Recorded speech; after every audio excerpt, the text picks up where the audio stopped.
Hello friends, welcome to my channel টিউলি ব্লগসে তোমাদের অনেক স্বাগত। একটা জিনিস শেয়ার না করে পারলামই না। আজকে দেখো ঝড় উঠেছে বিকেলবেলায়, মানে সন্ধ্যার থেকে ঝড় উঠছে। তো মানে হট করে ঝড় উঠেছে এত জোরে।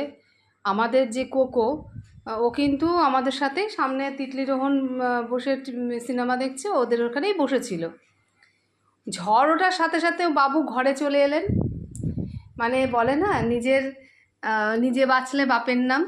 তো এটা এখানেই বোঝা যাচ্ছে। তাড়াতাড়ি করে কি করলো, এখানে এসে বসে রয়েছে। মানে ঝড় উঠেছে, কারেন্ট চলে যাচ্ছে, ও ওর জায়গাটার বেছে নিয়েছে। মানে এখানে ও সেফ। এই যে এখানে উনি টান টান হয়ে শুয়ে আছেন। তো ঝড় উঠুক, কিন্তু ও এখানে আরামে শুয়ে আছে। মানে এই জায়গাটা ওর ঠিকঠাক লাগছে যে ঝড় উঠলেও আমি এখান থেকে উড়ে যাব না। তো এখানেও তাড়াতাড়ি করে শুয়ে পড়েছে, আবার কান খাড়া করে শুনছে।